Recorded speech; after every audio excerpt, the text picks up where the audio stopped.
Hello everyone, आप लोग कैसे हैं? आई होप कि अच्छे होंगे। Welcome back to my channel. तो सबसे पहले आज हम जानेंगे कि हम ज़िंदा कैसे रहते हैं। ज़िंदा रहने के लिए इंसान को कुछ ना कुछ खाना पड़ता है। तो खाना और पानी हमें एनर्जी देता है। उस एनर्जी को हम जानेंगे कि खाना जो हम खाते हैं वो खाना पचता कैसे है। हमारा पूरा शरीर छोटी छोटी कोशिकाएं से बना हुआ है, उसे सेल कहते हैं। सेल को ज़िंदा रहने के लिए ऑक्सीजन की ज़रूरत पड़ती है और न्यूट्रिशन की ज़रूरत पड़ती है। हमारे शरीर की बॉडी सेल को ऑक्सीजन की सप्लाई हमारे फेफड़े करती है, ग्लूकोज और न्यूट्रिशन की सप्लाई हमारे डाइजेस्टिव सिस्टम करता है, जिसे हम पाचन तंत्र कहते हैं। हमारे शरीर के फेफड़े के द्वारा बनाया गया ऑक्सीजन डाइजेस्टिव सिस्टम से बनाया गया ग्लूकोज को हर सेल पहुंचाने का काम हमारे ब्लड में मौजूद रेड ब्लड सेल करते हैं। हमें डाइजेस्टिव सिस्टम को समझने के लिए हमें हमारे खाने वाले न्यूट्रिशन पोषक तत्व को समझना होगा। हम जो खाना खाते हैं उसे डाइजेस्टिव सिस्टम पचाता कैसे है और उससे बहुत सारा न्यूट्रिशन को अलग कर लेता है, जैसे कार्बोहाइड्रेट, प्रोटीन और अमीनो एसिड जैसे एसिड, ग्लूकोज। इसमें से 3 nutrition amino acid, fatty acid, glucose को हमारे ब्लड में मौजूद रेड ब्लड सेल को ऑब्जर्व करके हर सेल तक पहुंचाता है। तो हम जानते हैं कि डाइजेस्टिव सिस्टम खाना को कैसे पचाता है। उनमें से अमीनो एसिड, फैटी एसिड और ग्लूकोज को बनाता है हमारे डाइजेस्टिव सिस्टम पाचन तंत्र के 6 हिस्से शामिल है। मुंह, पेट, लीवर, पेनक्रियाज, स्मॉल इंटेस्टाइन, छोटी आंत, बड़ी आंत, लार्ज इंटेस्टाइन शामिल है। हम जो खाना खाते हैं, खाना पचना मुंह से ही शुरू हो जाती है। खाना जो खाते हैं उस खाना को हमारे दांत छोटी छोटी टुकड़ों में तोड़ देते हैं। अब हमारे मुंह में लार सलेवरी ग्लैंड ग्रंथियां मुंह में जो सलेविया लार को छोड़ना शुरू कर देती है। मुंह के अंदर खाना के पचाने का काम सलीवा करता है। सलीवा में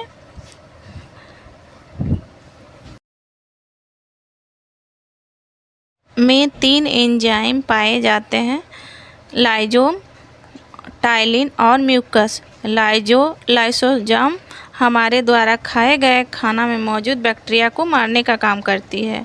टाइलिन खाने में मौजूद कार्बोहाइड्रेट को निकाल लेता है और सलीवा में मौजूद म्यूकस का काम खाने को चिपचिपा बनाना है ताकि वो पेट के अंदर आसानी से जा सके। अब ये खाना ऑसोफोगस ग्रास नली से होकर पेट तक पहुंच जाता है। खाना पेट तक पहुंचने के बाद पेट में हाइड्रोक्लोरिक एसिड को छोड़ता है ताकि स्ट्रॉन्ग बैक्टीरिया मुंह के अंदर नहीं मर पाए थे वो अच्छी तरह से मर जाएं। हाइड्रोक्लोराइड एसिड के वजह से स्टमक में मौजूद खाना और भी छोटी छोटी टुकड़ों में पतला हो जाता है। स्टमक के अंदर एक ग्लैंड पाया जाता है, उसे गैस्ट्रिक ग्लैंड कहते हैं। ये गैस्ट्रिक ग्लैंड पेट के अंदर गैस्ट्रिक जूस को छोड़ता है। इस गैस्ट्रिक जूस में एंजाइम पाए जाते हैं, रेनिन और पेप्सिन। रेनिन और पेप्सिन का काम खाने को पचाकर उनमें मौजूद प्रोटीन को निकालना है। पेप्सिन खाने में मौजूद प्रोटीन को अलग करके उसे प्रोटीन को तोड़कर एक स्मॉलेस्ट में बदल देता है, पैक्टोन में बदल देता है। हम जितना भी खाना खाते हैं, पेट स्टमक उतना ही खाना पचाने के लिए उतना ही हाइड्रोक्लोरिक छोड़ता है।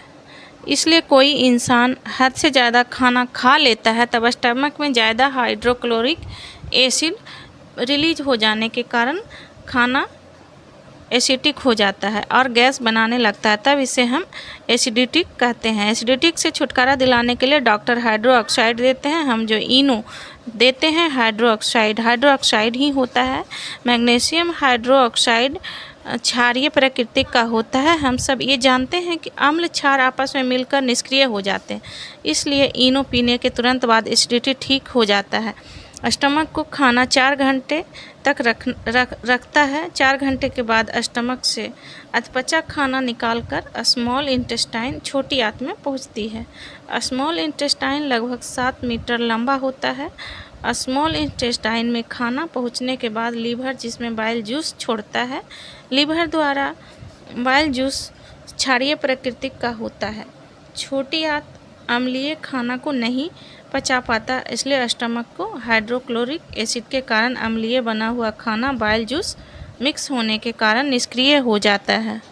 बाइल जूस वसा को भी पचाने का काम करता है। स्मॉल इंटेस्टाइन में खाना पहुंचने के बाद पेनक्रियाज ग्लैंड अच्छे तरह से पचाने के लिए इसमें पेनक्रेटिक जूस को छोड़ता है। इस पेनक्रेटिक जूस में 3 एंजाइम पाए जाते हैं। एमाइलेज, लाइपेज, ट्रिप्सिन को छोड़ता है।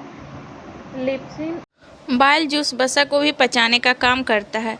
स्मॉल इंटेस्टाइन में खाना पहुंचने के बाद पेनक्रियाज ग्लैंड अच्छी तरह से पचाने के लिए इसमें पेनक्रेटिक जूस को छोड़ता है। इस पेनक्रेटिक जूस में 3 एंजाइम पाए जाते हैं। ट्रिप्सिन, एमाइलेज और लाइपेज को छोड़ता है। लाइपेज स्टमक के टूटे हुए पेप्टिक के स्मॉल पेप्टाइड में बदल देता है। एमाइलेज खाना को पचाकर खाने में मौजूद कार्बोहाइड्रेट को निकालता है और लाइपेज खाने में फैट को निकालता है। इस तरह से स्मॉल इंटेस्टाइन में खाना पूरी तरह से पच जाता है। खाना पूरी तरह से पचने के बाद स्मॉल इंटेस्टाइन नीचे वाले भाग में जमा हो जाते हैं। स्मॉल इंटेस्टाइन के इस भाग को इलियम कहते हैं। इलियम खाने से मिली हुई न्यूट्रिशन को खून में घुलनशील बनाने के लिए कुछ एंजाइम छोड़ता है, जिससे प्रोटीन से टूटा हुआ एनर्जी अमीनो एसिड में बदल जाता है। अमीनो एसिड प्रोटीन की सबसे छोटी यूनिट होती है। इलियम के एंजाइम के कारण कार्बोहाइड्रेट ग्लूकोज में बदल जाता है और फैट फैटी एसिड में बदल जाता है। Amino acid, glucose, fatty acid, इन तीनों को रेड ब्लड सेल ऑब्जर्व कर सकता है। इलियम के फिगर शेप का कुछ स्ट्रक्चर पाए जाते हैं, इन्हें विलाई कहते हैं।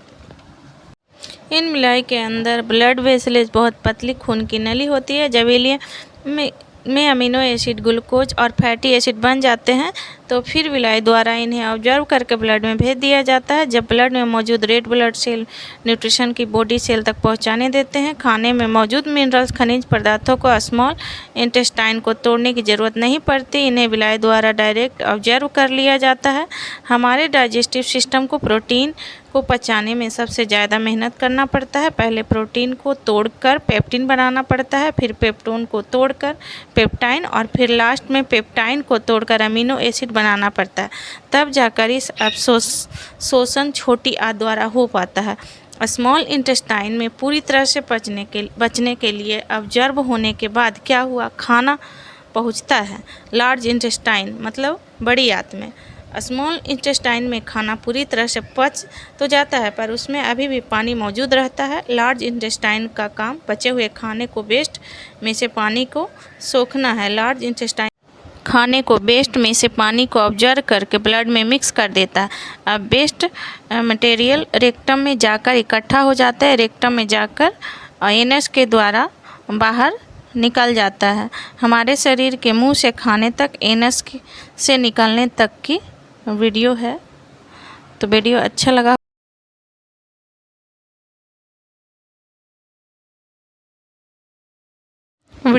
लगा होगा तो लाइक कर दीजिएगा, शेयर कर दीजिएगा, सब्सक्राइब कर दीजिएगा। अगर कुछ गलत हुआ होगा तो कमेंट्स में ज़रूर बताइएगा।